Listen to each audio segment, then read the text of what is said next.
In this episode, I look at the MixPre II series recorders from Sound Devices.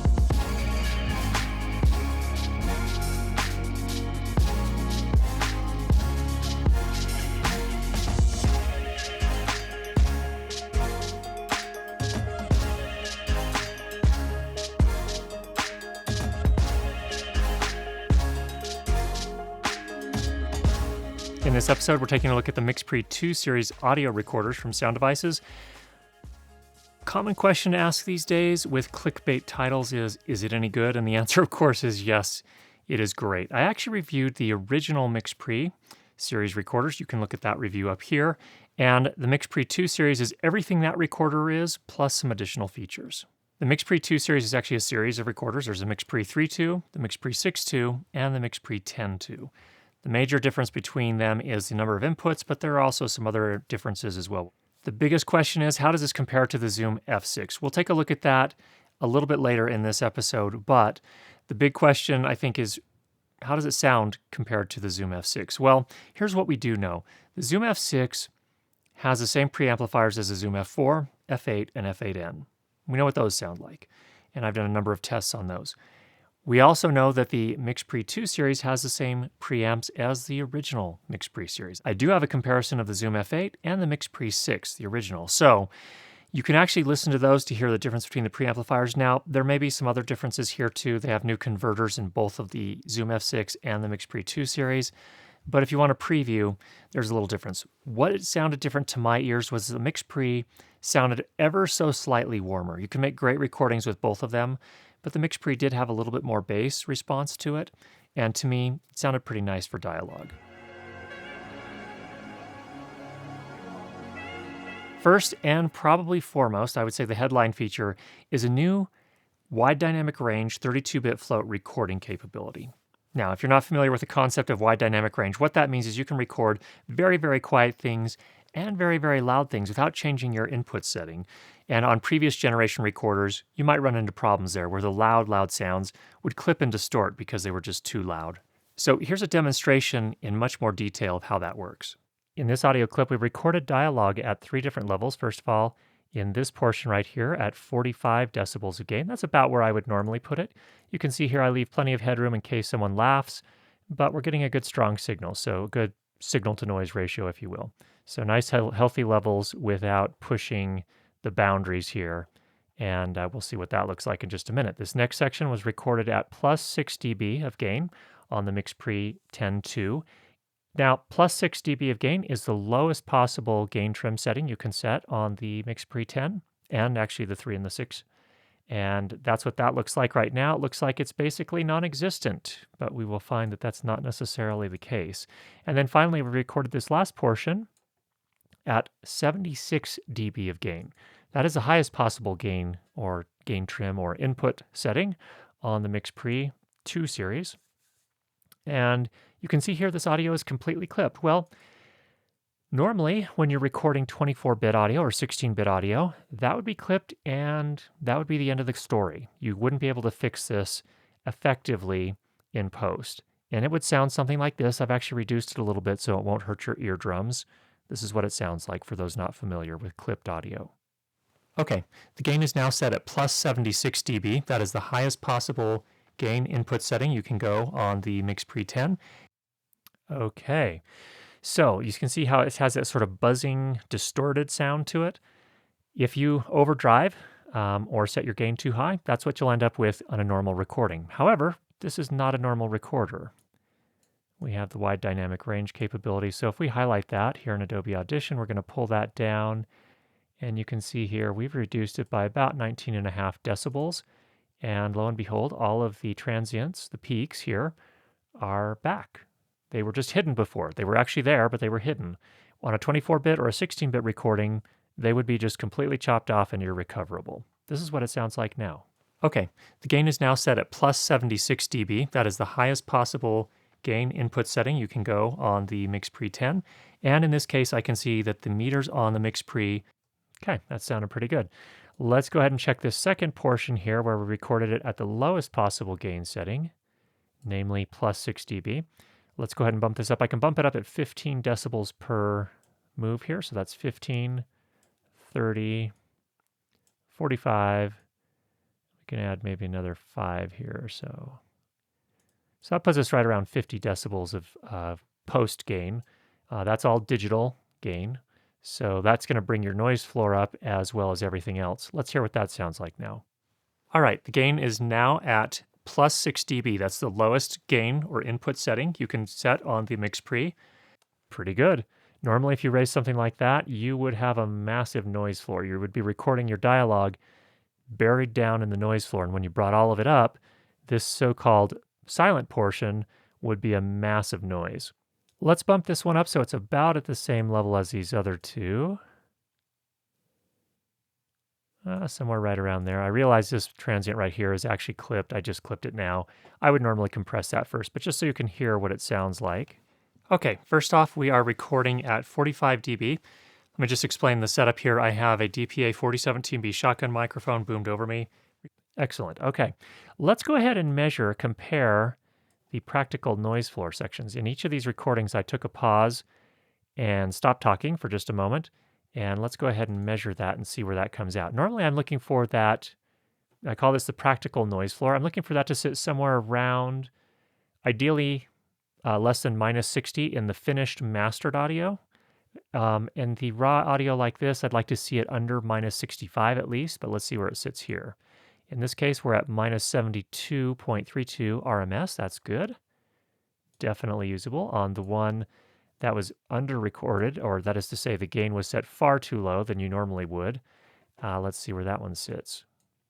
That one's at minus 71. Very, very usable. On a 24 or 16-bit recording, this would be a massive noise right here in most cases. All right, for the one that was recorded way hotter than it should have been at plus 76 dB, that one also comes in at minus 71. Virtually the same across all of these. That is really, really impressive. So now I don't want to encourage sloppy recording because I think some people might be tempted to say, oh, I don't even have to worry about gain now. I can just fix it in post. And that's generally going to be true. I have noticed, though, that the audio sounds just a little bit different at the various gain levels. Let me play each of them just really quickly, a little bit of each of them. And let's take a look at the frequency analysis for each of them and see what it looks like. So first of all, just a little sample of each. Okay, first off, we are recording at 45 dB. Let me just explain the setup here. All right, the gain is now at plus 6 dB. That's the lowest gain or input setting you can set on the MixPre.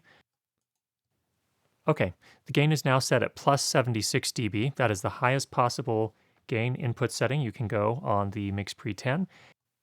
Isn't that interesting? To me, the one that was set at plus 76 dB sounds substantially different. It has a different timbre to it altogether. Let's take a look at them here if I highlight each of them and do a frequency analysis scan on each of them. All right, so that's the one that was recorded at 45 dB. That'll be our red one. Let's grab a little bit of this guy here. This is the one that was recorded at plus 6 dB, and that'll be our yellow one. And then we'll highlight the one that was recorded at plus 76 dB, and we'll make that our blue one. Visually, on the frequency analysis chart here, they look pretty similar. There aren't any massive difference, although the blue one has a little bit less going on here. What's that, around 3 kilohertz?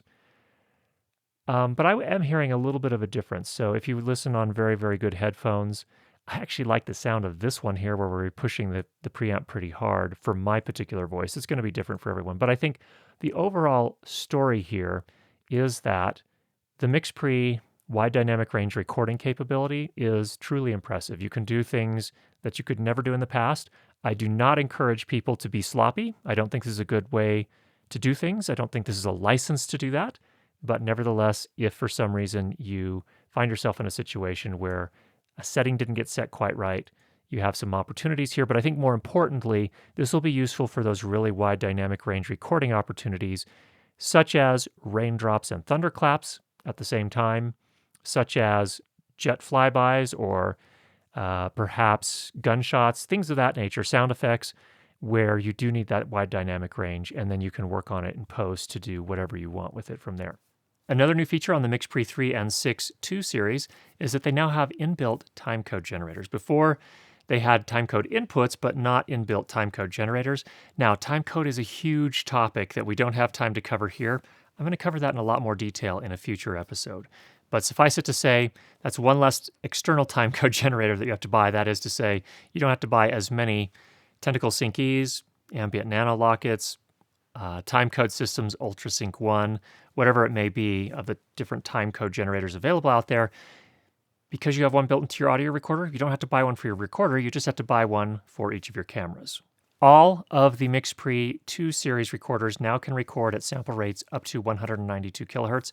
In the previous generation, the MixPre 3 could only go up to 96 kilohertz. If that's important to you, you now have that option. The original MixPre series had very high quality analog limiters. That is to say, limiters that would actually pull down the sound if it got too loud suddenly, so it could save some of your recordings and prevent them from clipping and distorting. However, those limiters were really sort of optimized for dialogue recording.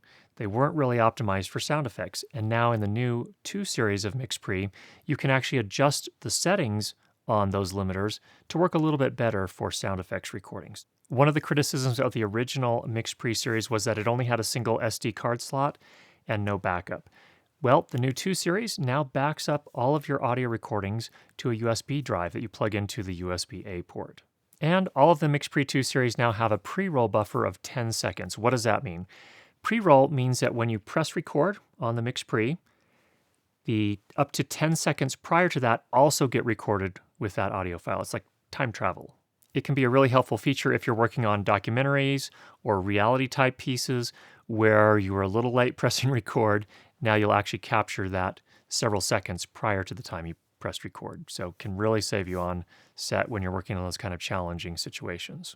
One of the other questions I've gotten quite a bit since the Zoom F6 and the MixPre 2 series recorders have been announced is, how does this all work if I am feeding audio from my audio recorder into my camera? Do I still get the benefits of this wide dynamic range 32-bit float recording? And the answer is yes and no. Let me explain. The answer is yes from the standpoint that if you have the MixPre set in the 32-bit float recording mode, it will capture the wide dynamic range. So if you have a sound source that is peaking at 0 dB full scale on the meters, it's actually still capturing the audio that goes beyond that in the recorder itself. However, the audio feed that you're sending in the outputs of the MixPre to your camera can't handle that additional dynamic range. So on the camera, it will still clip. So that was a really important thing, I think, to mention to people. So for those that do that workflow, things will change for you a little bit. If you want to take advantage of the 32-bit wide dynamic range recording, you're going to have to pull the file from your MixPre. The audio that will get recorded on your camera, if the audio meters hit 0 dB full scale, they will clip on the camera, but the audio in the MixPre will still be okay. You can swap them out in post. The question that I think everyone is dying to know, should I buy a Zoom F6 or should I buy a MixPre 2 series? Let me give you some perspective. They each have their advantages and disadvantages. Let's talk about the advantages of the Zoom F6 first. The first thing I really like about the Zoom F6 is that there's an MPF battery sled on the back. These are the Sony type batteries, very, very common, very affordable. You can find them everywhere.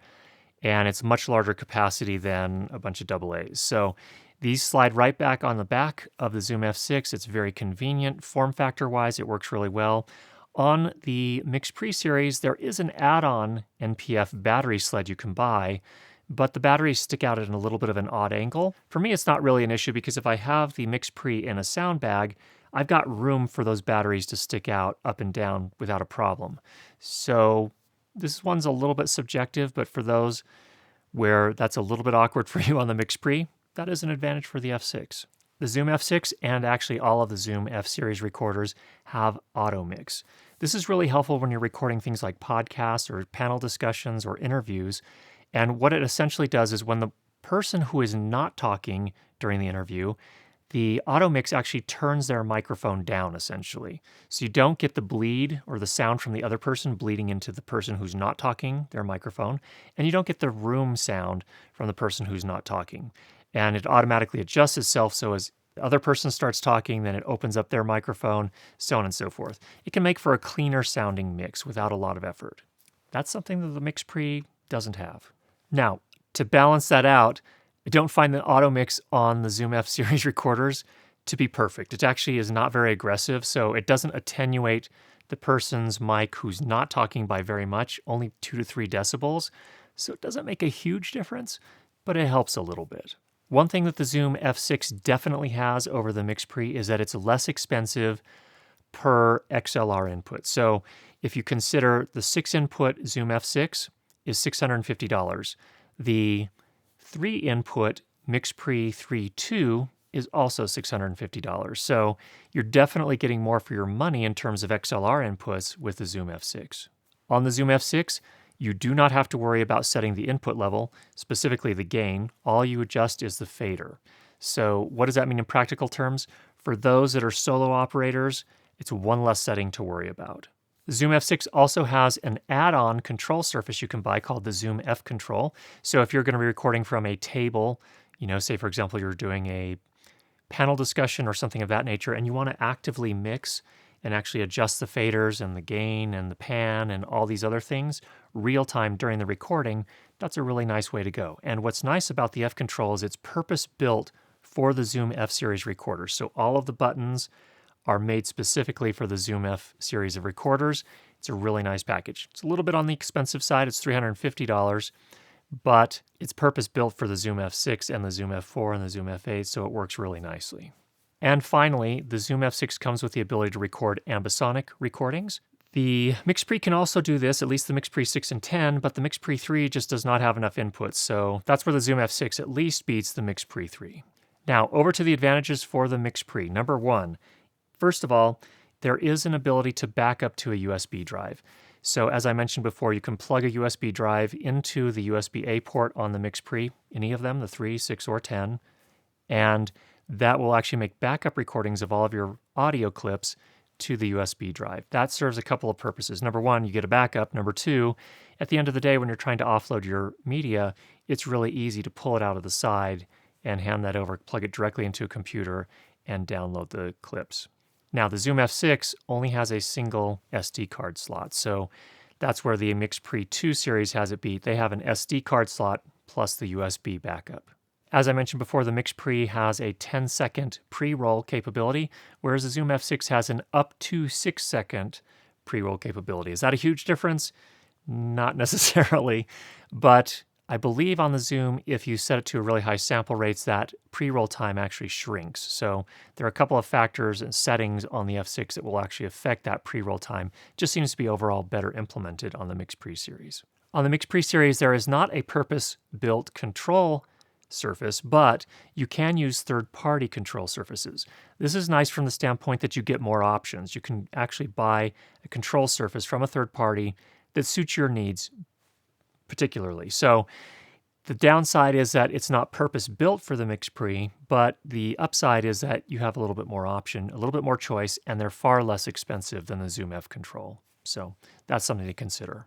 All of the MixPre 2 series units come with Bluetooth built into them, and you can use both iOS and Android apps to remotely control your MixPre, which is absolutely awesome. So you have a choice of operating system, and you also have the ability to quickly and easily enter metadata and notes and things of that nature for each of your audio clips. It's a lot easier to do that on a mobile phone or a tablet than it is to try and do it on the interface of either the MixPre or even the Zoom F6. Now on the Zoom F6, you do not get Bluetooth out of the box with the Zoom F6. You have to buy an add-on Bluetooth adapter. And then when you do have that, you only have an iOS app. So that is definitely something to consider if you're going to need to use a remote app to control your recorder. On the MixPre series, you can control the input gain or gain trim on your recorder, plus you still get all of the benefits of the wide dynamic range 32-bit recording, so you get the best of both worlds. Now, while the MixPre does not have the auto mix feature, it does have something called remix, which is a little bit different.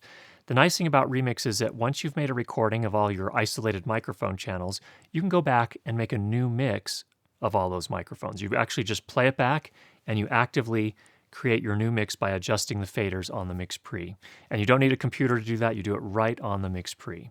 Now, the advantage of that is that you can be more aggressive in reducing the fader on microphones that are inactive. So for example, if you're recording a podcast and there was one participant in the podcast that didn't speak for maybe a 5 or 10 minute period, you could just take their fader and turn it all the way down.